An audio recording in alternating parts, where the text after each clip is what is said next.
And we are.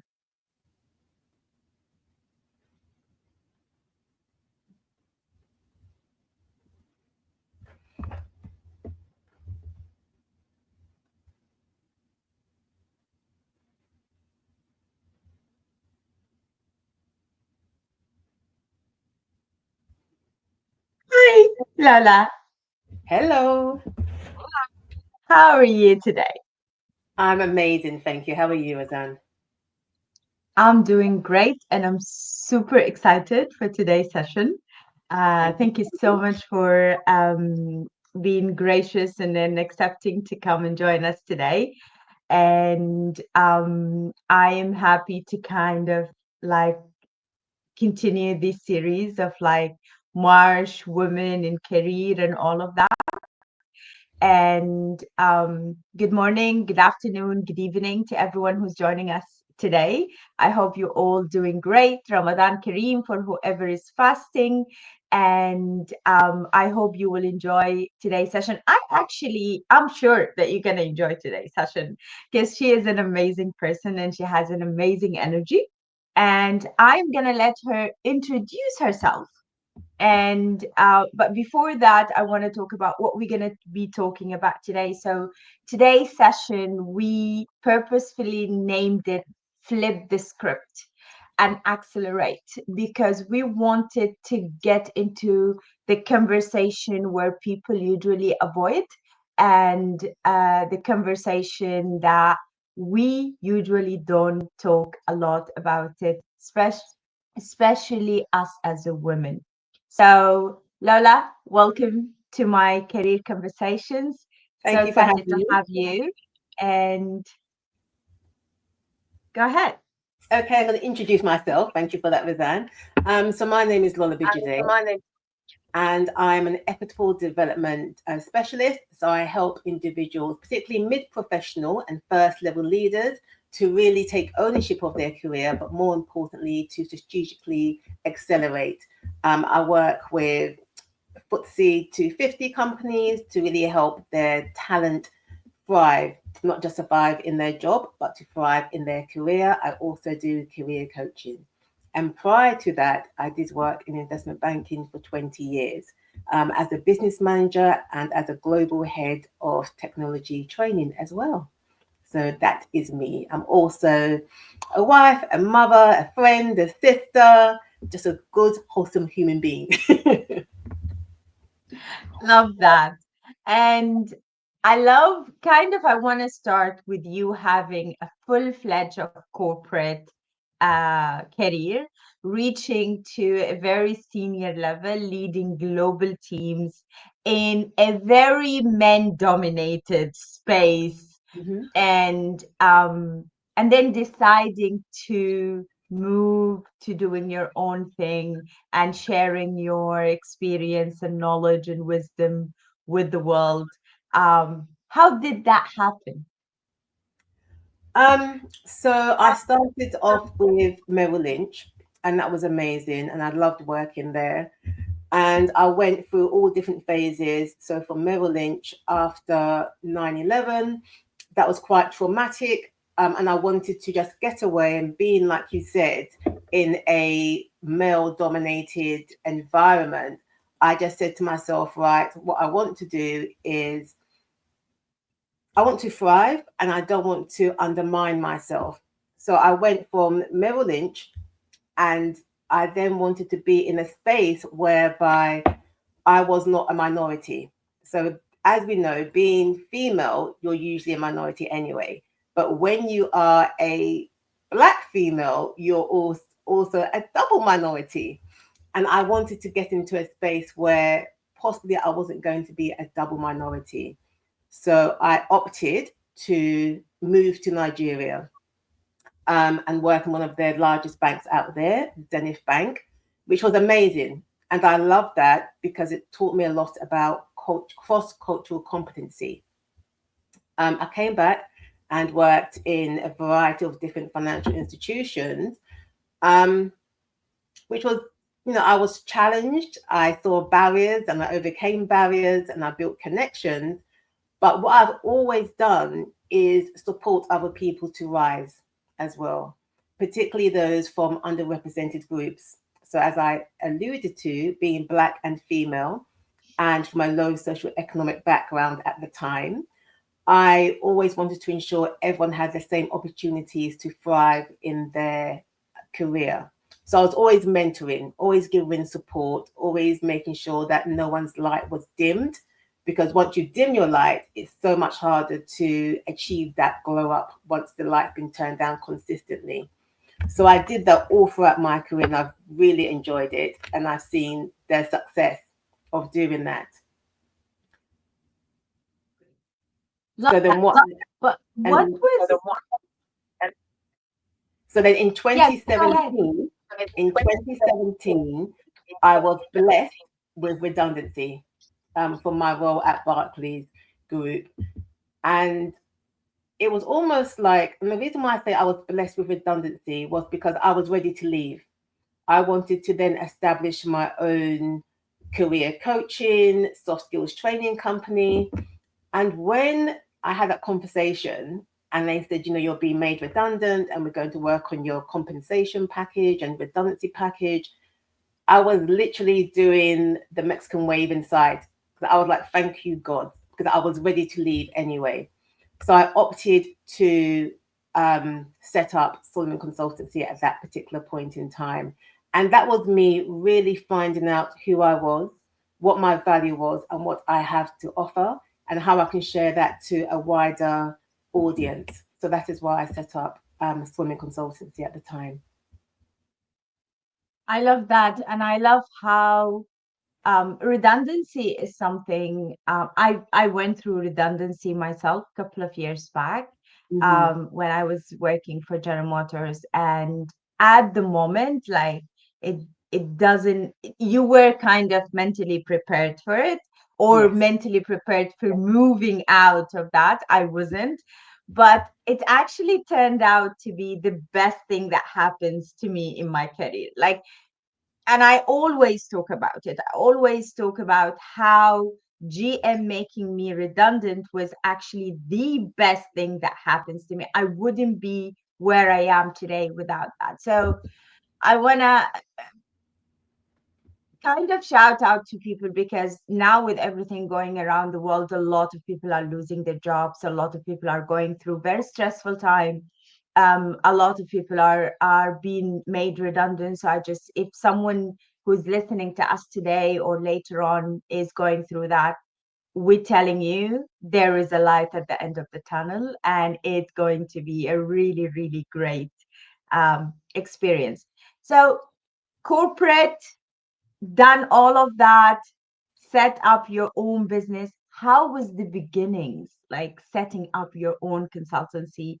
Um, moving from corporate with everything is done and you just only do your job, to the being the person who does everything. How was that? Exactly. I mean, some of it was, some parts were easier than others because I was a global business manager. I did head up a global team. I did head up a global technology training team. So some of it was easier. The hardest part, like you rightly alluded to, Azan, was going from an organization whereby you get a contract, you give it to legal. You get an invoice that needs to be paid, you give it to finance. You need to ensure that that all the regulations and policies in place, you go to compliance. You have the departments which you always know how to go to. Now, when you set up by yourself, and I always say I've got very good business acumen, so I wasn't phased by that. I had my business case, I had my strategy, I knew what I wanted to do. But then I'm like, oh, I'm doing everything else as well. I am, when you first start out, you're your financial, you're your financial manager. You are the salesperson. You are the marketing person. You are the admin person. You're literally doing everything. And then that was where the long hours came in. Like with any new business, you have to put the hours in at the start. But one of the things that I quickly implemented, which is what I did when I was in the corporate space, was systems. What systems do I need? I'm very systems orientated. what systems do I need to be more effective as a business owner, but then also what systems do my clients need to get the best user experience. So I went out and I found a system specialist, and she supported me in setting up all the systems that I needed. I like things to flow. I don't like, start, stop. I want a seamless process. End to end should be seamless for myself as a business owner, but also more importantly for my clients. I want them to have that seamless user experience of being a client with Solomon Consultancy. So that was one of the biggest, I guess, one of the, not so much of an eye opener, but it was one of the most laborious experiences because I had to put so much time and effort into it at the beginning. Now things are running far more smoothly. But when people say, I want to be I want to have my own business, they need to be prepared that it's not an overnight success. It will take a good few years for you to find your flow. And also another thing is business evolution. You start off with one idea, and then it may be actually this is not working, or this is not where I need it to be. So your business evolves. Don't think where you started is where you're going to be in the next 2, 3, 5 years. There should be evolution because the world changes all the time. So if your solutions don't change, more than likely your business won't grow and it will soon be redundant.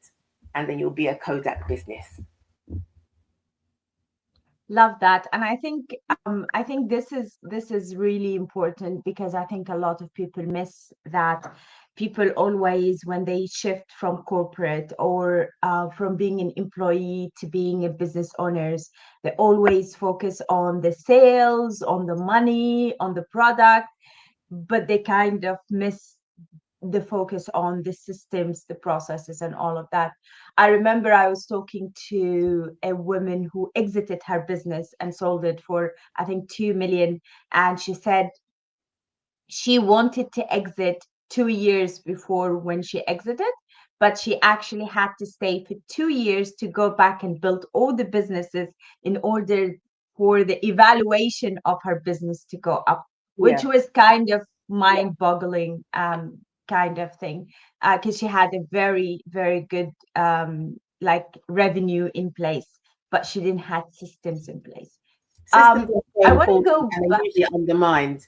But if you haven't got the right systems, what you will find is that you're working more in the business than on the business. And from a revenue perspective, that will still cost you money. Definitely. I want to go back to career because this is where we're focusing today, right? You worked for big names, HSBC, you worked for Barclays, and you got to a head of technical training, which is like kind of really like the financial institutes in general is a men industry, and then technical is even more male thing. So I wanted to talk about how, and I know this might be a big question, but let's just start with wherever we start. Carving your way through that in a corporate world as a woman. What was the beginning looked like? And how did you evolve through that journey? How that your journey evolved through time? Okay, I think at the beginning I was quite unsure of myself, unsure of the value that I brought to the table. So it was a lot of, a considerable amount of self-doubt. Obviously the famous imposter syndrome would creep in. And it was a lot of being of Nigerian descent. Those of you who are from African descent may have heard the phrase, keep your head down and work hard. And that's what I did for the first year. And then I realized, you know what? I'm not an ostrich. My head shouldn't be down. When your head down, no one sees you. And if you work hard, you're probably doing work for others that they should be doing, they will get the credit for, but you're the donkey doing the work. So I kind of reframed that whole messaging in my head. Like, okay, where do you actually want to get to? If you continuously keep your head down, no one's going to see you. No one's going to acknowledge you. And the other phrase of don't worry, your work will speak for itself. Here's the thing, your work hasn't got a mouth. So it can't speak for you. People will see you doing the work. Some people will take the credit for the work that you're doing, and yet you're still doing the work and not getting the recognition you deserve for it. So I said, no, we're not going to do that work. I will work hard, but I'm going to work smarter even more. So what I did is I carved out what I would call strategic relationships. Who do I want to talk to? Who do I need to talk to? I started making sure that I was in high value conversations, in high value rooms. So, what I mean by that is building relations or establishing the people that I need to have relationships with. So, from a very early start in my career, I understood what a mentor was. And while sponsor wasn't really branded about then, remember this was like 25 years ago, right? So, sponsor wasn't a thing really. But I understood that actually, if I'm talking to Simon, and Simon is an MD, not my direct boss, but it's within my sphere of communication. Like we do have some meetings together. Usually I didn't speak, but I would go above and beyond and prepare for those meetings. So I would always have a point or an insight to share, which I knew would bring value. So it wasn't me saying, I am the best person in my team, but I would study those meetings like I was studying for an exam. What's the objective? What is no one seeing that I can see? When do I need to say it? Because you can share it with your line manager or with your colleague, and guess what? In the meeting, they may open their mouth and share your idea before you do. So I would then like, okay, I think this is a really good idea. I would formulate it, come up with a few extra add-ons, and that's what I would then share with Simon in that meeting where everyone expects you as a junior person to be quiet. I said, no, no, no, no, not today. Today, Lola's going to speak. So I would do that at certain point. And what that also did is that reduced the self-doubt I had in myself. So when you're making what I would call an impactful and relevant point in the meeting, and people are looking like, oh, did Lola say that? Yes, Lola did say that. You're adding value. And then that kind of reaffirms that I'm a value added asset in this team, yo. I'm going to step up. And then you start looking for more opportunities and you start believing in yourself more as well. So when that happens, it's kind of like it's killing two birds with one stone. You start to believe in yourself more. So as you believe in yourself more, you look for more opportunities to demonstrate your value. And then conversely, the people who need to see the value that you bring to the table, guess what? They're seeing you because your head is no longer down and you're no longer working hard. You've started to work smart. So as I started doing that throughout all of the places that I've worked, it really did hone in that actually what we've been told, particularly as women, is not serving us. We need to step up and step out. And like we said before, whilst we're very, I don't want to generalize, but whilst we talk, sometimes we're just exchanging noise. And that's good. We all need to vent, we all need to do certain things. But I wanted to start having impactful conversations that led to difference, that led to growth, not just for me, but for those around me as well. So strategically, from each of my career points, I would look at what do I want to get out from this particular role.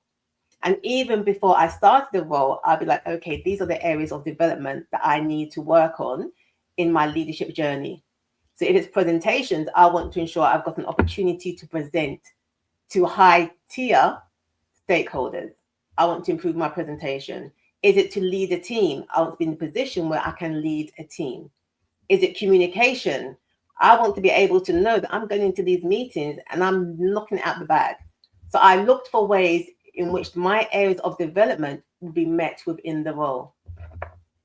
And throughout my career, I've always looked at, okay, what am I going to get from this particular role that aligns to my career trajectory strategy? It's not just put Lola here because she's good. It's what does Lola want to get from here? And that was my job, not theirs. I love that. And I love like a couple of things that you said. First, a lot of things that we've been told are fundamentally wrong. I don't know where did they got them from. We're not definitely ostrich and we shouldn't put our head down. And I think a lot of resentment and anger that we get to accumulate through the year is actually a result of that advice of put your head down, work hard, and you will be noticed. It's actually because then eventually we realize that people are actually we've been skipped, we've Yeah. been overlooked, and we start blaming the system, we start blaming our managers, we start blaming people around us and discrimination and all of that, which I'm not disputing whether it's there or not, but we put them in charge of our own life instead of us taking charge. So I think Yeah. don't put your head down. As Lola said, you will not be noticed if your No. head is down for sure. Um, I love how you kind of demonstrated, or as you told the story, that you always thought of the job of how can the job serves me Yes. That as is very much as I important. do mine. Yeah, Yeah, because like sometimes, I think a lot of us don't do that. Like I didn't do that for a long time in my career. Like I would wake up, go to work, work very hard, long hours, give it, as you always say, 110, 200. But I rarely sat with myself and said, how can this job serves me? yeah, Right? Like, yes, I'm doing my 8 to my 9 to 5, but how can this job serves me? So that's kind of, I think, it's an important question to pose out there. Um, who helped you, Lola? Like, this is a long journey, and it's kind of a mature way of looking at it. And I don't want to take that away from you, but who helped you, or what helped you cultivate that mindset? Because that's a great mindset. How did you I get think there? I think what it was, and just to go back quickly on what we discussed about, the narrative that was fed to us about keep your head down and work hard. I'm not going to take it away from parents, aunties, uncles who fed that narrative, particularly if you're an immigrant, okay, because they came at a time when that's what they had to do just to survive. We're not talking about thriving in careers here. This was survival mode. But that's 20th century narrative. So when you move into the 21st century narrative, you have to look at what is going to serve you. And it's very much a point of, and again, similarly, the 20th century narrative of an attitude of gratitude. Now I switched from that because when I first got my job at Merrill Lynch, everyone was like, "Oh my God, I can't believe it! How did you do it?" I'm like, "Hello, it's me. Why would I not do it?" And it's really looking it in the mirror and thinking, "Why would they doubt me?" Like, I'm like, you almost feel insulted. Like, what do you mean? How did I do it? It's not luck, God's grace definitely, but also I'm actually a value added asset, people. But you have to understand what you bring to the table first. So it's that deep reflection piece of what are you offering this organization, this department that only you can give. And I call that your personal value proposition piece. And once you've got that clear in your head, then you're very much able to say, right, this is what I bring to the table. But what do I want to pick up from that table? What do I want to get from it? Because if you're always looking at, okay, I'll do my job, and then they're going to see the amazing work I do, and then say, oh, but you can do this as well. No, like, what do you want to do? And it's for you to take charge and for you to take ownership. So to answer your question, Roseanne, about who did I have around me, I built people who saw in me that I didn't, who saw within me that I hadn't yet seen within myself. And that honestly is, it's not undermining my own sense of confidence, but when someone saw something, when someone gives you a compliment, the first thing, if we're being honest with ourselves, that some of us may do is, oh no, it's not that, no, it wasn't that great, no, it's okay, you could have done that, oh no, it wasn't all of that, no, I'm not that, no, no, no, no, no, no, it was fine, don't worry about it, it's not that big a deal. No, I was it's like, just makeup. Yeah, you just Yeah, disguise it. usually people tell you you're pretty. Oh no, it's just makeup or it's No, just I'm filter. pretty. You're Kind. right. I'm pretty. I know. Yes, you're right. It's owning it, and it's not about deflecting it or giving it back to them. Yes, you can return a compliment, but I remember one time, and someone said to me, "Oh my God, you're so what did they say? They said you're so full of yourself," and I said, "Yes, I am." I said, "Yes, I am. I poured a lot into myself." So yes, I am full of myself. It's wonderful. And they looked at me like, I didn't mean it like that, but okay. But it's true. If you're not full of yourself, then why would anyone have any faith in your abilities or your skills? So I started thinking to myself, right, okay, if I can do this, why can't I do that? So a key thing for me was, and this was like a really, like when I went back to Nigeria to live and work, it was amazing because number one, I'm not a minority. Um, Number two, everyone can say my name like whoo, just flow off their tongues. And number three, you're there to prove, you're there literally to say, okay, show up and show out. We haven't got time for passengers.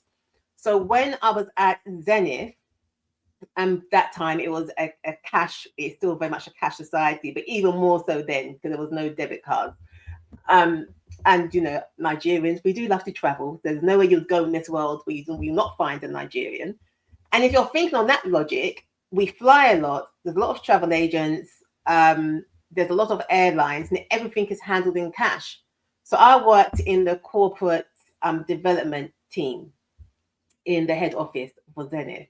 And I was like, we need to devise a way in which we can create e-ticketing for all of our people who want to travel, as opposed to the travel agents coming to the bank with big bags of money. That's not safe. That's not secure.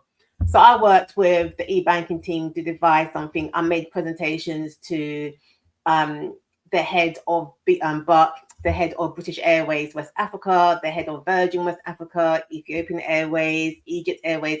I was going and delivering these presentations, and I was getting amazing feedback, and that really fed into my level of capability and the level of belief I had in myself. I'm like, if I introduce this, I'm changing the way business is being done. For a country that has a population of X amount of million, that's a big win. So it was about recognizing my wins and also owning my wins as well. And if you don't own your wins, someone is going to take them from you. So it's very important that you understand you build up your success bank and you yourself own it, because then you're only given permission for withdrawals from yourself, not from others who will see what you've done, take credit, and then they will withdraw your credit from your success bank. So that was one of my I think self-reflective moments where I understood that actually, girl, you are adding value upon value upon value. And that sewed into my sense of self-belief and is what I'm actually capable of. Oh my goodness, there's so much tweetable moment here. You know how Oprah says tweet, tweet, tweet? So that's what I'm thinking. It's like tweet, tweet, tweet. Um, I love how you said that you need people around you to remind you of how good you are. And I think that's not, I agree with you 100%. It doesn't mean you don't believe on yourself, but we're human beings, we're being Yeah. conditioned. There's a lot goes, we might doubt ourselves. We will have a moment of despair. We will have moments of doubts. And when you have people that they can look at you at that moment and say, you're not defined by this moment, you're not defined by this situation. I Mm. know you. You are fearless girl. You're strong. You can do it. You got it in you. I think that's kind of reignite the thing. So I think it's very important to have your village, and Yeah. your village doesn't need to be crowded, but it's need to have the right people. You need to I have the think I right love people. that. I love I love what you said about solving a problem, finding a problem at the workplace and solving that problem, because that's going, companies love problem solvers. But what I loved more than that is being courageous enough to step up and show that you are the one who is solving this problem. Like, Yeah. and this is something from my own experience, because I was always a problem solver, and that's why I always got promoted. I always got the highest rating. But I was so coward that I never wanted to show on the stage. So I was very happy to come up with the project and do the work and then give the presentation for someone to present it. And I convinced myself that at this stage, I'm happy to give it to someone else, which was stupid. And It's a I am mistake like that we all sometimes, make, though, Razan. It's a mistake that is easy to make because sometimes we think we're not ready, but then you'll never be ready. Okay, so it's like, yeah, it's a case of I may not deliver like, I don't know, like Tony Robbins, but I'm going to give it my best shot. I will learn from it and I will grow. But never give away that power. Never give away that power. That's yours to own. yeah, That's part of I your 100% agree. When I had a when Madeleine pushed me to go and have my first stage, the first time I was on a stage, it was total disaster. Like total disaster. Like when I got off the stage, like people kind of like, okay, like I didn't die. So I was exactly, kind of brave enough to exactly. go back again. Exactly. That's it. As long as you learn from what didn't go well, it just means that you're going to get better next time. I'm sure you've heard the acronym about fail. It's your first attempt in learning. So it's not about, oh, I failed, I'm dead, I can never do it again. No, you've learned from it. And I always say, as long as you learn from something, it's not a mistake, it's a learning point. So you take the learning and you Definitely. grow from it. I love these sweet moments now. So I'm gonna ask you, Lola, like you've been in the corporate world, you work with a lot of women, you're coaching a lot of women now. What do you think our biggest holdback? Like what is holding us back the most? I think what is holding us back the most, and it's two things, particularly for high performing women. And I guess this is where you've got the old, imposter syndrome creeping in. But also, it's a case of high performing women, they are working in an environment that were not necessarily designed for them. Okay, so what you have is not so much a lack of capability, it's a lack of representation and a lack of recognition. And that feeds into you. So once you're more cognizant of the fact that actually I'm working in an environment whereby I am a minority, but that shouldn't stop me. So maybe you need to ensure that you shine a light brighter on yourself. I always say the only person who's responsible for putting on that, when you go on stage and the spotlight's on you, you're the person for flipping that switch. Yeah? You're that person for saying, right, flip the switch, the light's on me now. Camera, action, let's go. Because sometimes no one's going to do that for you. So it's a sense of realizing, particularly when you're a high performing woman in the workplace, you're operating in an environment that was never designed for you to be in. And yes, it's International Women's Month, but let's be factual. The workplace is still not designed for women to be at the top levels. Okay, that's why there's so few of us there. So remembering that will give you the sense of, I'm already outperforming myself because I'm a high performing individual in an area that wasn't designed for me. It's literally saying that, I don't know, that you're a high performing, like you're a high performing fish on dry land. It wasn't designed for you to thrive, but you are operating and you are thriving. So I would say always take that into consideration. I would also say that one of the things that is really holding us back, and it may be controversial, is we don't invest in ourselves enough. So to the question that you asked me earlier about who did I have around me, I had a very nourishing support system around me. Now, we can have our girls who we go out with and have fun with, but in terms of thriving in your career trajectory on your own terms and conditions, who do you have in your corner or in your corners? Because like you rightly said, it's a village, it's not one person. And from the time we start investing in ourselves, be that mentors, sponsors, coaches,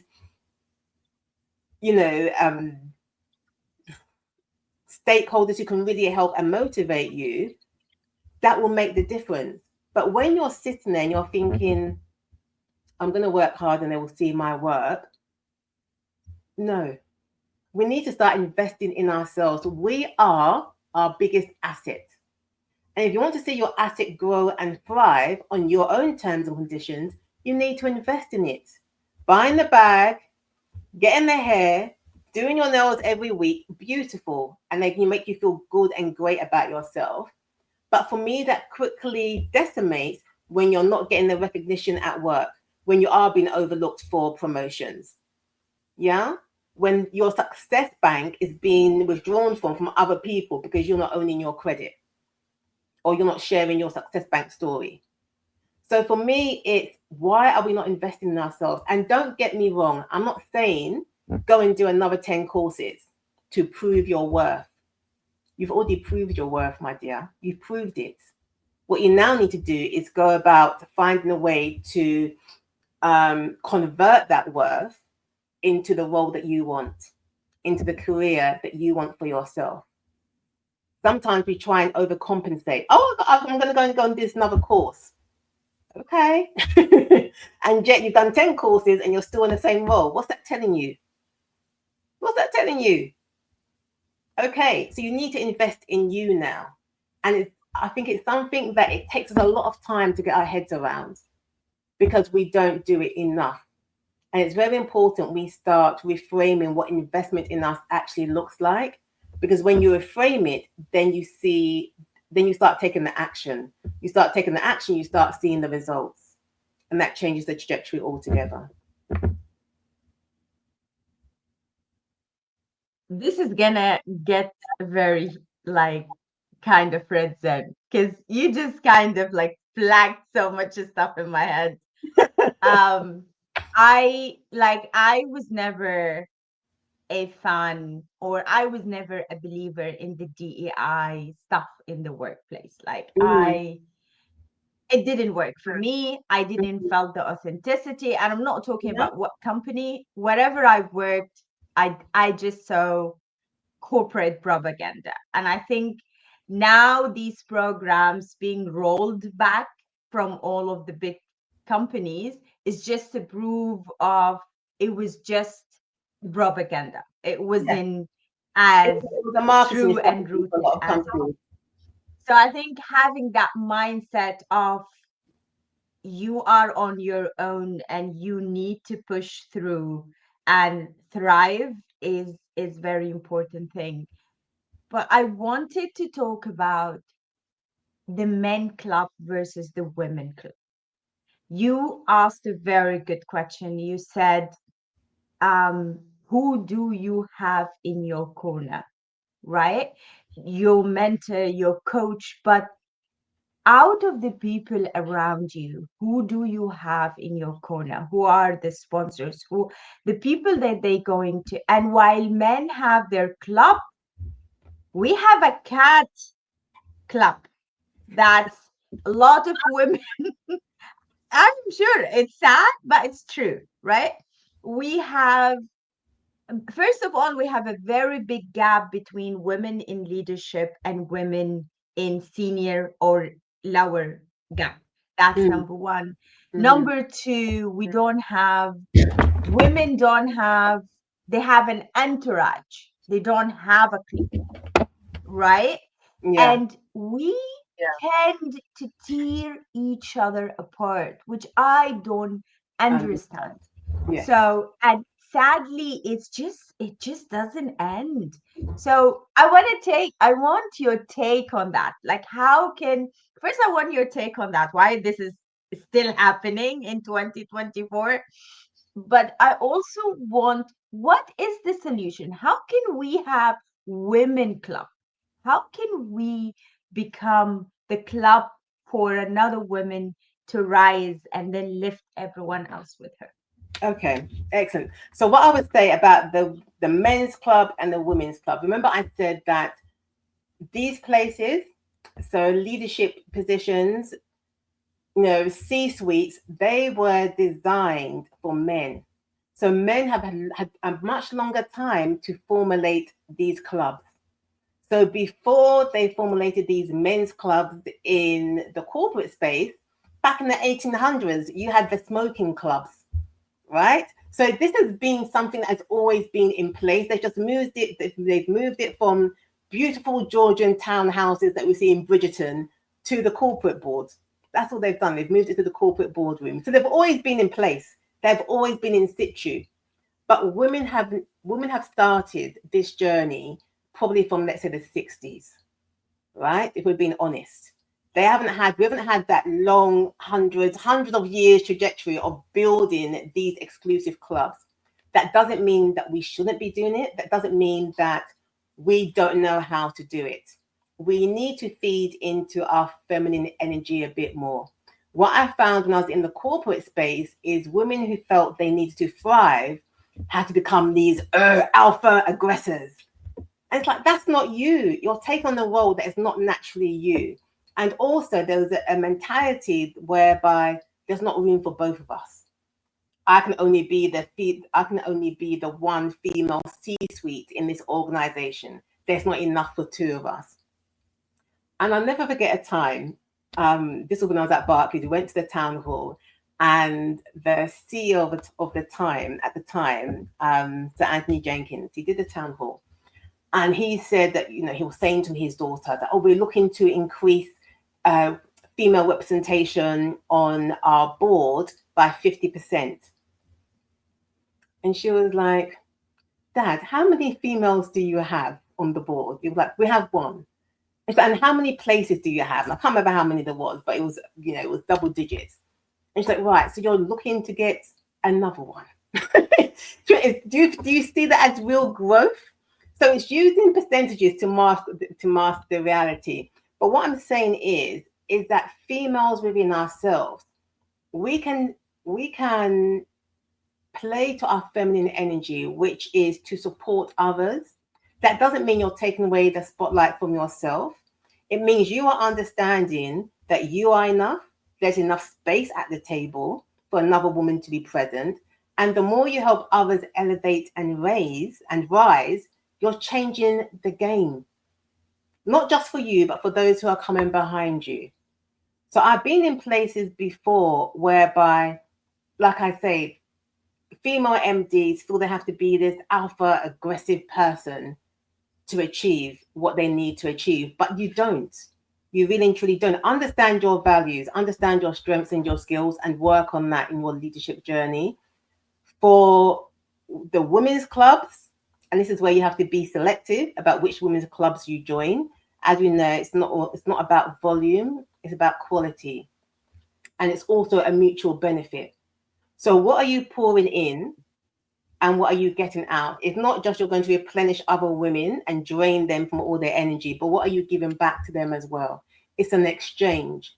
And it should be a fluid exchange, not a strained exchange. I shouldn't have to beg you to feed back into me after I poured into you. Because guess what? When that happens, next time you come to me, I'm like, girlfriend, you depleted me. I'm still replenishing myself from the last time I helped you. So it has to be a mutual exchange. But guess what? They are out there. They really are out there. And it goes back to what I said before about investing in yourself. We don't do it enough. All these men's clubs, they are an investment. They will take the time. Okay, if it's going to, have 2 rounds of golf, I'm leaving the office, we're going, I'm gone. Whatever it is, they will make the time. We are more concerned about, if I leave early, how's that going to look? Oh no, I have to send out that last email. Girl, it's 10 o'clock at night. Forget that email. No one's going to die. You send it to Putin or Trump. There's not going to be any World War III is not going to break out. Invest in yourself, because when you start investing in yourself, it becomes the norm. And one thing I realized about investing in myself was I actually wanted to invest in others as well. Like I actually enjoyed pouring out and sharing. I'm a knowledge sharer. I don't hoard knowledge, I share it. I don't want to leave this earth with my knowledge bank full to the brim because I haven't shared it. I want to let it go. let it go. The more I let go, the more I'm able to receive back as well. So I think for me, when I'm looking at, the women's clubs, there are women's clubs out there, and I've been fortunate to be part of a few. But also as an individual, what are you doing to support another female? Sometimes we're so ready, looking at who can help me, who can help me. Who are you helping? And who are you pouring into? Because that's how you form relationships. And if you're not pouring into someone, and you may think, oh, I haven't got anyone to pour into, I don't know anything, you'll be surprised. Talk to someone who's 2 grades below where you are and share with them your journey. They're like, oh my God, I've learned so much. Thank you so much. That's been really helpful. And what that does, you think, oh, it boosts your own self-awareness of the knowledge you possess. And it also increases your self-confidence. So it's always a win-win situation. Yeah, I love that. And I love that our club doesn't need to be like the men club.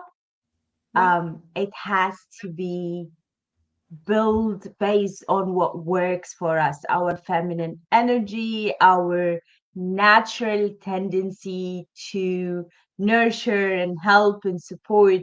But it's also an equation of give and take. And it's not necessarily a tit for tat, but it's more of like you have to be willing to give, even if that just is space for someone else, in order for you also to be able to get your moment and get something back out of that.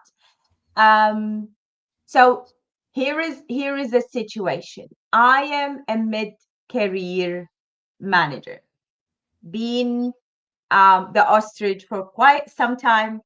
I am tired of burying my head, and I am ready to step up and kind of put myself out there. What would be your advice? What are the 3 things that I need to start with? Okay. The first one I would say is you need to work on your strategic feasibility. So where are you showing up? Okay. Where are you showing up? Who are you talking to? And what are you sharing? Because don't forget, you've had your head in the sand for quite some time now. So everyone's just used to you getting on and doing the work. The first thing I would do as well is actually write down your success bank. So what have you, what are part of your successes? What's your success story? List them all down. That will help to invigorate your sense of actually, I'm a bold ass. I can actually get things done. And then look at where you need to be seen and who you need to be talking to. So if you just put your head out of the sand and you just start talking to your colleague, that's great. Okay, but I'm sure you talk to your colleague anyway. You need to talk to, and you should be talking to your line manager. But maybe what your line manager doesn't know is the work that you've done. So start sharing that on a frequent basis. The work that you've done, even the work that you haven't, the success you haven't spoken about, start speaking about it. And then start elevating a level above. Because then what you now need to do is start finding your sponsor. Okay, that's what I'm talking about when I say strategic visibility. Who is seeing you? Who are you talking to? And what are you sharing with them? And that's one of the things that really helped me throughout my career. My sponsors are usually people that I don't directly work with. I'm not always my direct line manager, but there are people who have benefited from a piece of work I've done in a program or a project. So they understand the value that I delivered, not just to the immediate project, but to the wider program. And I started having conversations with them one-on-one, like direct conversations. Oh yeah, fancy a coffee, fancy a tea, water cooler moments. Back in the day when I was always in the office, I'll be trying to, who's gone to the water cooler? Oh, I need to speak to them. I'll go and bump into them, have a quick 5-minute chat. In that 5 minutes, I've shared a lot of value that I delivered in the program. I've also may have dropped in. I may be looking for new opportunities, and this is what I want to do. So already I'm on their radar. And people think, oh my God, that doesn't work. I tell you, it so works. I was able to leave one role in the same organization and walk directly into another role because the sponsor that I had said, I will create a role for you. Don't worry about it. So it works. That is strategic visibility. It's not showing up everywhere, talking to everyone. Be strategic in your engagements. And this is not MI5 territory, like you have to turn into a spy. But it's like, okay, who do you actually need to talk to? And what impact do you want to make? What message do you want to convey to them? These are all thought processes. It's not that you go up, you see your potential sponsor goes to a water cooler and just start talking. Oh my God, have you seen Adolescence on Netflix? It's amazing. No, we're talking about strategic visibility. So when you go and approach them, you already have your strategy and your narrative and your conversation laid out. Nuggets. Okay, it's not an epistle you're going to share with them. They are value added nuggets to them and to you. What value you bring and possibly where you want to go next. They can put 2 and 2 together, and maybe if opportunities arise and they are being discussed in rooms that you don't have privy to, your sponsor will speak for you. So I would say in that sense, where you've had your head in the sand for a very long time and you want to pull it up, get some air and get noticed, it's about strategic visibility. I love that. But here is a follow-up question on that. We as women struggle a lot with self-promotion. Yes. Right? For whatever reason, we have a long rap sheet of excuses. Like, I will come across as arrogant. Like, this is not, I don't feel comfortable talking about it. It wasn't that great. Whatever it is, we really struggle with that. Why? And how can we overcome it? The reason why is because I think we're taught from a very young age that it's considered to be bragging. It's considered to be up yourself, or someone said to me, you're very full of yourself. Well, do you know what? See it as a good thing. Like, yes, I am full of myself because I've poured into myself. I've worked smart and I've worked hard and I want to reap the results. And I'm not going to reap the results if no one knows how bloody good I am I? So I need to share the good news. Literally, you need to share what you do. And if it's all true and it's all factual, then it's not bragging, is it? It's like you going out there and saying, oh, wow, it's 24 degrees, it's hot. You're not bragging, you're just stating a fact. It's like I delivered the project on time, under budget, and I received amazing feedback. Where's the brag? These are facts. And I think what we need to do to overcome it is intentionally and proactively seek feedback. And now that feedback may not always be good. And if it's not good, and if it's from a trusted source, not someone who just likes to rant and rave and just tear you down, if it's constructive criticism, take it and use that to improve yourself. If it's that feedback where it's, oh my God, Roseanne, you was amazing on that project, you knocked that presentation out of the park. Honestly, it's just changed my mind, but the whole entire project, I'm bored, I'm sold. Like, please, let's start the next project. Let's do this. Oh, that's great. Thank you so much for the feedback. Can you just drop me that in an email, please? Because then you get a chance to reread it and literally drink into who you are. Okay, that's your tonic. Because sometimes, like you say, when someone's saying it to us, our first response is, oh, no, it wasn't that good. No, oh, no, it wasn't that good. Honestly, it was nothing. No. Thank you so much. Can you just drop me that in the email if it's not too much trouble? Also on LinkedIn, how many of us proactively seek recommendations? It's like, oh no, don't be begging for a recommendation. Go and beg for your recommendation, my friend. Go and get your recommendation. Because what that does is that when people are looking at who you are, it's not just from what you've put, it's from what other people have said about you as well. And that builds up your credibility bank. So it's really, really important. Sometimes we have to allow others to lift us up. As opposed to dismissing it, we need to allow them to lift us up, and then we need to embrace it. And the sooner we get used to that whole new flow of feedback and praise, the easier it will be for us to self-promote. Because we have voices, we can talk about almost anything else. Why can't we talk positively about ourselves? It doesn't make sense. It's the report that came out. I can't remember when it came out, but there's a report that said, men, when they're looking for roles, if they can do 40%, 40 to 50% of what's on the job description, they're applying.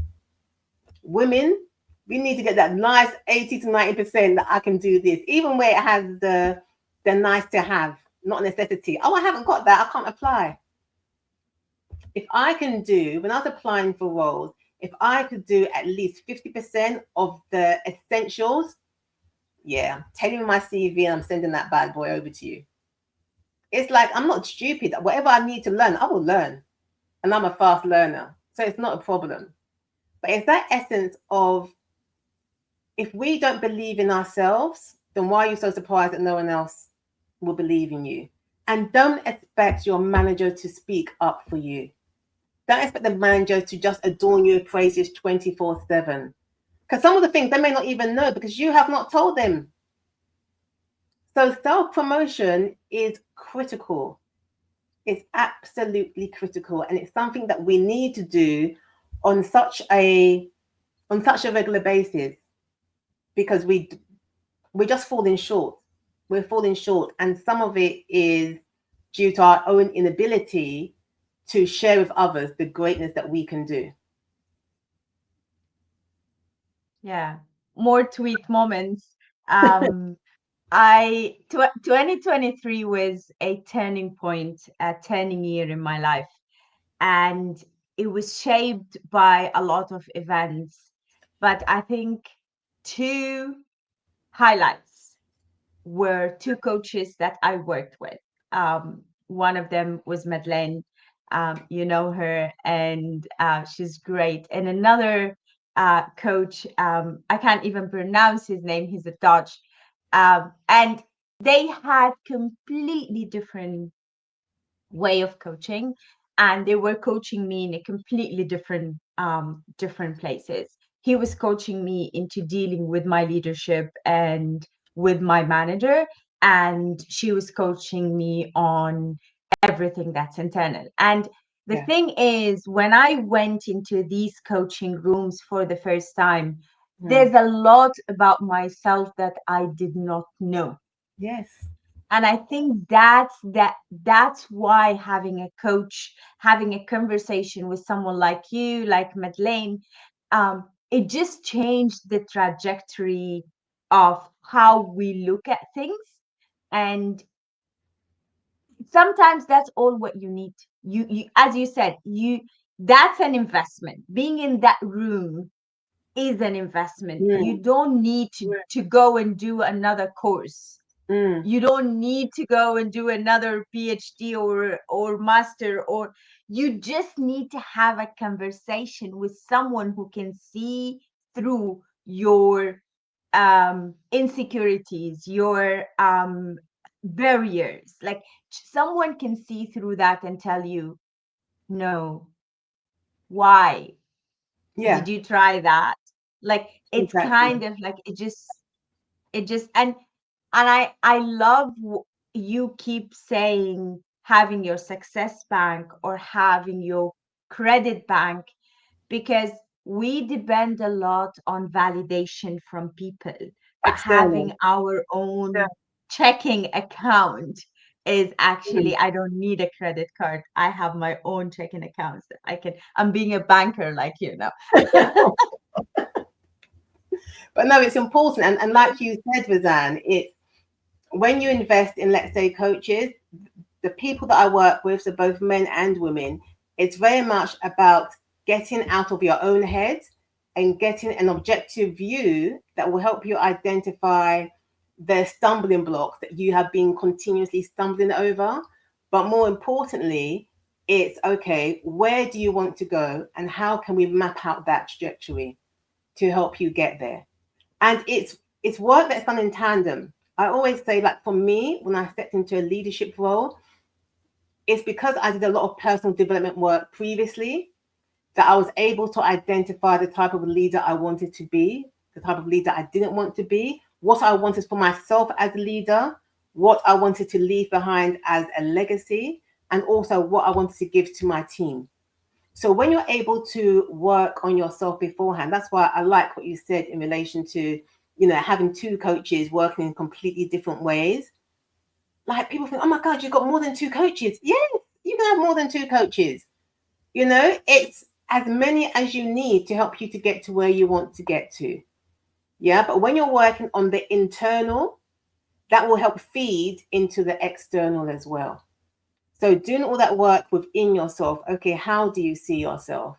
Like if I work with women who struggle or who think they struggle with imposter syndrome, we go through the whole process. I'm very much about name it, but don't shame it. Okay, I'm not going to shame you from having imposter syndrome, but we will name it. How do you feel? You feel you're not good enough. You feel as though you're not valued, or you don't add enough value. Name all those things. Let's get them out of the system, and that helps unclog them from you. They're just not all crammed up in your head. We get them out, and we can look at them objectively because they're not just swirling around in your head. Yeah. So when you unload all of that from your head, number one, you're lighter. And then two, your coach can help you get the clarity to actually move forward in a direction that aligns to your version of success on your terms and conditions as well. So it is very much about investing in yourself. I always say it's a shame that we don't do it more and we don't start earlier as well. The earlier you start, the quicker you will reap the benefit. So start, people, start. Agree, 100%. Yeah, start yesterday, actually. Like, I think it's and I think there's also um there's also benefit. Sometimes picking the right coach is also very important. Like, I had black women coaches, I had a white women coach, and I had a white man coach. And each one saw me differently. They Yeah, saw me, each one of them. But everyone saw me differently. Every one of them asked me different questions. Everyone kind of instigated different feelings. And it's also sometimes good to see the world through someone else's eyes, of because course. we are so caught up um in our own world, and kind of um and I loved what you said earlier about, I wanted to share a story. I want to go back to that point about having these conversations with people that are in the company, but they're not necessarily your direct line, Mm, or that might lend you your next job. I remember a couple long time ago, we had the hotel I work for hired a new director of training, and he wanted to come up with a new system all over. So he asked me and four people to come and give and just have a chat with him about what do we think we should train people at. And yeah. me being the numbers person I am, I literally spent couple of hours working on, like, what are the most of the complaints, what are the, like, I kind of structured it and I worked, and I would never forget my teammate laughing at me saying, the hell, the guy's just gonna chat, why are you doing all of this? And I was like, I just, like, this is how I do things. And they were like, you nerdy girl. And I did it, and I went to the meeting, we had the conversation, and I felt bad presenting what I worked, because then I will make my colleagues looks bad because no one prepared the way I prepared. So I didn't. I just walked him through the things. And then here's the thing. When I walked out, one of my colleagues, she was like, why you did not present? And I was like, I didn't want to make you look good, look bad. And she was like, are you stupid? And she literally peeked back, and she said to him, hey Patrick, Rizan prepared the full presentation for that, you should seen it. And Exactly. he said, bring it on. I presented to him. There was another guy who's his assistant in the room. And a couple of years later, there's a position in another country. That assistant left after 3 months. And 3 years later, there's a job open in a completely different company, in a completely different country. And this guy tells the director of that company, I worked with a girl back in Sudan, and she was really good at this kind of stuff. You should interview her. And I did that interview and I got the job and I moved to Dubai because of that thing. So never underestimate what presenting yourself or presenting your work in a room for people can take you. I always tell this story because I owe that guy a lot. No, Razan, you don't owe him a lot. Okay, because at the end of the day, you did the work. Okay, you did the work, and he knows the value you bring to the table. So him getting you on board is for the benefit of the organization that he's working for, and he would also have got a thank you for pointing out exceptional talent to bring on board to the company. So you don't owe him, darling. You did the work. Life coaching. Yes. I'm alive, coaching live. I 100% agree with you, and Madeleine did a really good job in terms of taking me away from that. But I think it's just my sense of gratitude of him remembering that and mentioning my name, and that's always kind of I always say I will do the same. I will always try to remember you'll pay it who forward. made an effort. It's just out of gratitude, but I did the job for sure. I own that. You own it. That's part of your success bank, darling. So please don't let anyone do it. Oh my goodness, I love this. I knew this session is going to be great.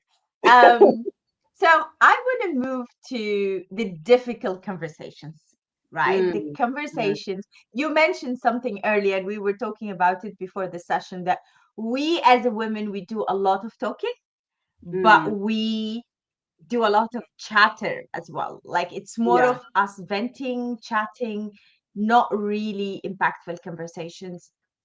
I want to talk about the tough conversations, the conversations that we avoid, the salary negotiation we don't do, the salary increase we don't ask for, the promotion we don't go after.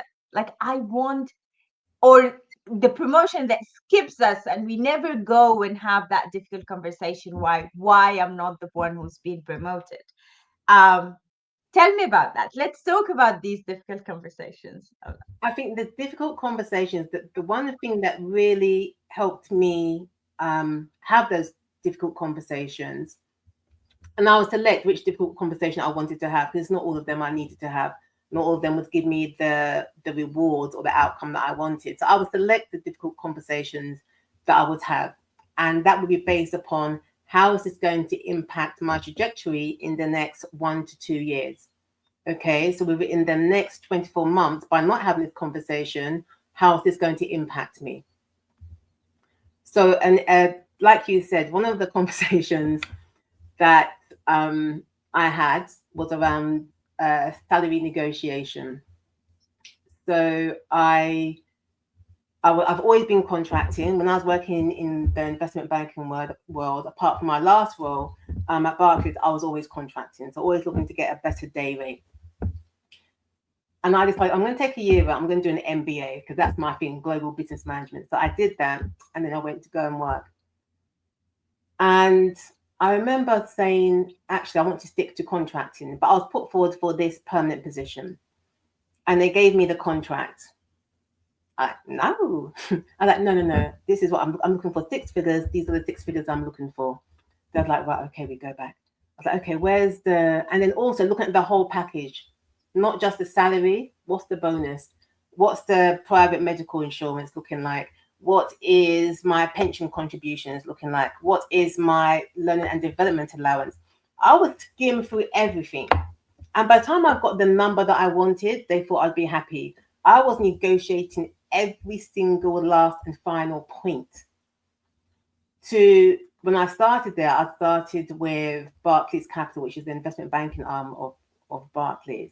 So when I started, I was like, no, you people have money, right? Okay, so this is what I need.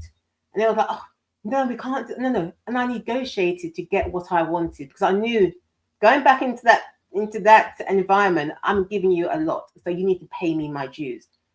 And sometimes people get like you just said, the attitude of gratitude. I'm working here, I've got my 6 figures, and I'm done. No, look at everything in entirety, and think actually, it's not an attitude of gratitude that I have because I provide the value.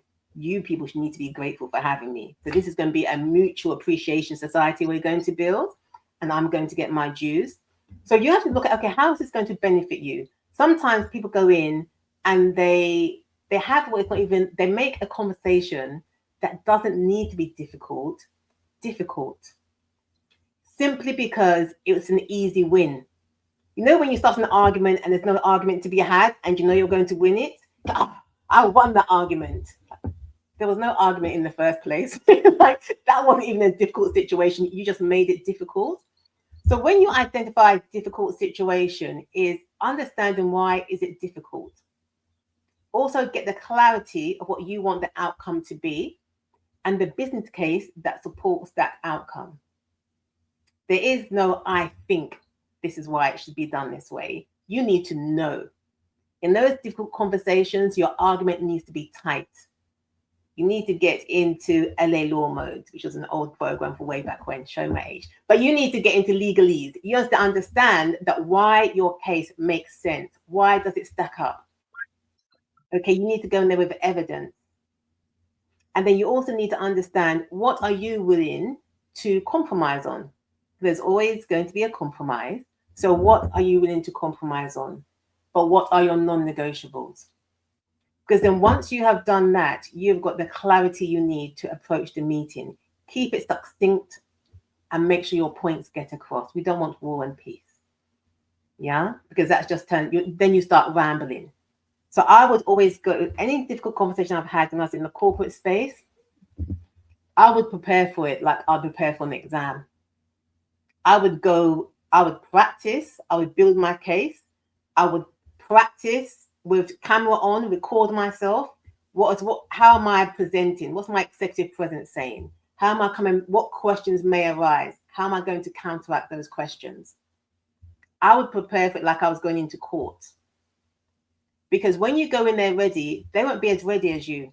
They wouldn't have anticipated the conversation is going to be this difficult or you'll be that prepared. So when you go in there prepared, you increase your chances of actually being successful and getting the outcome you want. And people used to say to me, oh my God, Lola, like, you nailed it. Like, seriously, there is no way we are not going to get extra budget for this. Because the way in which you presented that, it was a win-win. It wasn't even an argument to be had. I said, and that's how you approach it. Then it doesn't become difficult. But you also have to have the belief in yourself that what you're asking for, it is within the realms of possibility. Sometimes we talk ourselves out of having a difficult conversation because they're never going to agree to it. It's never going to happen. Yeah, we haven't asked. But how do you know it's never going to happen? You need to ask the question. So it's really important, I would say, first and foremost, is get clarity about what you want the outcome to be. Build your business case. Practice and prepare for this difficult conversation. Understand what you're willing to compromise on and how it's going to impact you. And also understand what your non-negotiables are. And know when it's time to walk away. There are people that, oh no, I've been at this company for this amount of time. I've been here for like the last 10 years. Mistake number one. And it's like, okay, so, but you can move, right? It's not your daddy's company. I don't see your name above this door. So you can move. And even if it is your daddy's company, you can still move. If it's not serving you, leave. Simple. I love that. And it kind of it took me back a couple of years. I early in my career, I got promoted earlier. I wasn't ready for the promotion. I was was literally fresh, and I hired two fresh graduates. And one of them, he was the fun of the party. You know Yeah, that yeah, someone who like everyone likes and the character and all of that. And the girl was the nerd, kind of focused and all of that. And at the end of the year, I promoted the girl because she was just amazing and she was doing the work. And I had one of the toughest conversation with the other person, because he was doing good and he was working hard as well, but it was in terms of impact, she was the one who was delivering impact, but I wasn't ready to showcase why. I was the manager, I took the decision, I talked to the general manager, I got it approved, and that's it. But when he sat in front of me and he asked me why, I couldn't have a concrete answer. And from that day, I mm, learned two things. I learned that with my team, I have a sheet that I write down what they did. yeah, So whether, and not in terms of counting the bad stuff, but the good stuff that they mm, did. So I have my case, but I also learn it for myself because I wasn't good at showcasing the stuff that I do. So I started doing it for myself. So every time I do something, I would write it down, and then I would, yes, I think at a certain stage, I got to the stage where I started writing how many weekly meeting I'm actually having, not to just to showcase that I am actually having a cross collaboration with different departments, different hmm, dealership, and like I am really doing way more than I'm supposed to do.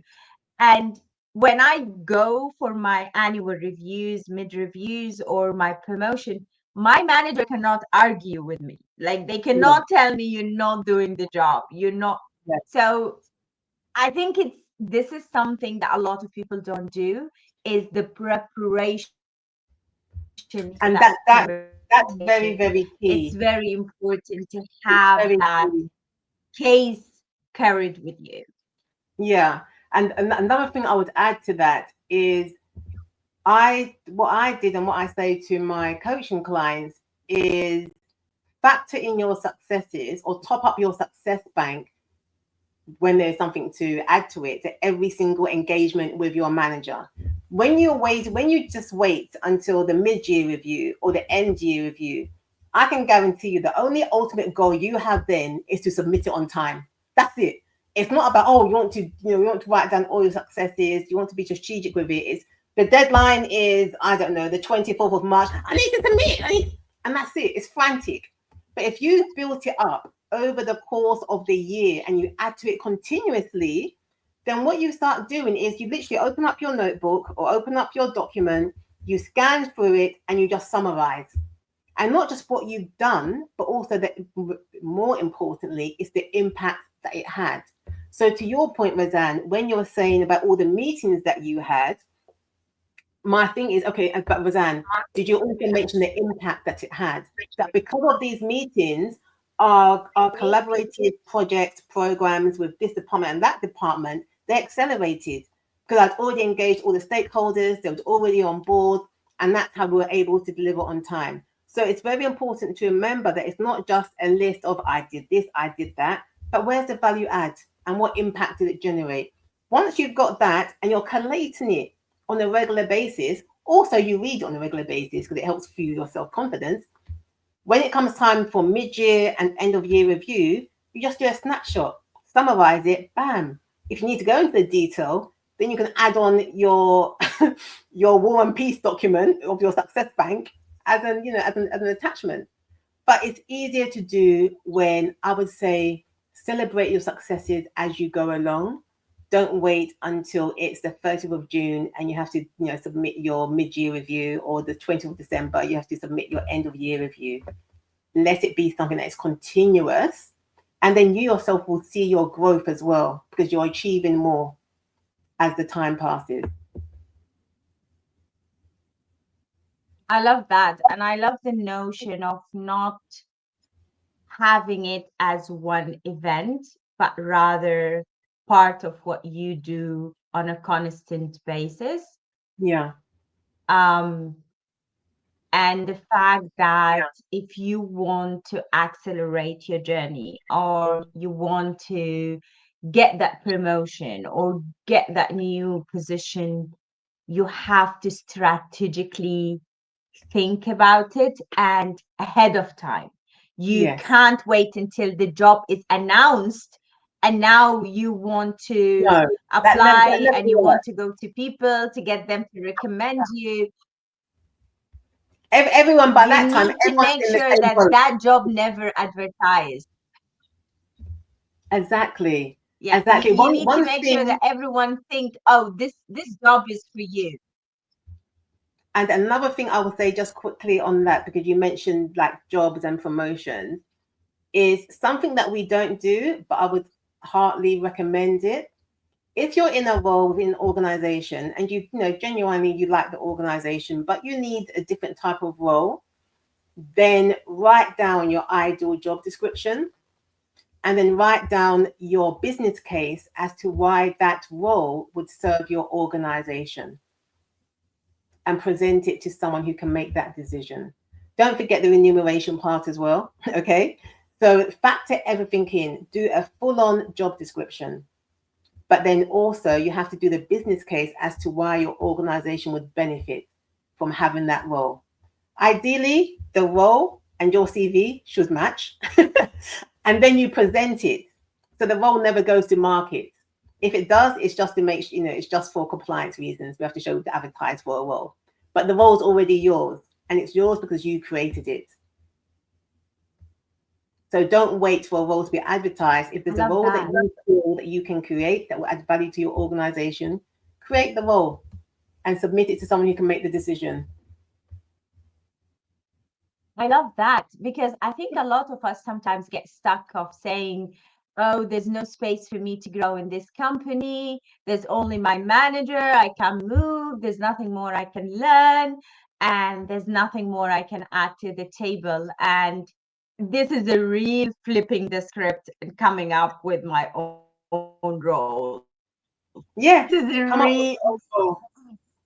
oh my, this is dope. This is dope. I love that. Laula, as expected, this was a thriller. I really enjoyed this conversation. It's Okay. amazing. Um, exactly as expected. Way better than. I am Oh. gonna enjoy rewatching it and clips all those tweet moments.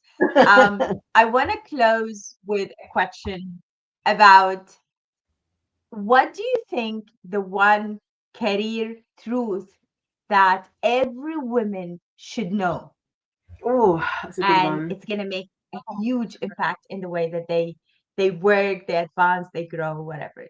The Okay. one truth.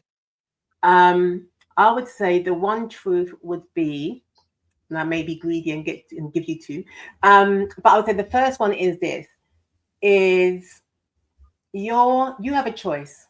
You can either be in the driver's seat of your career, or you can be in the passenger seat of your career. But the choice is ultimately yours, and it's for you to make that choice. Because when you're in the passenger seat, you are constantly waiting for recognition. You're constantly waiting for permission.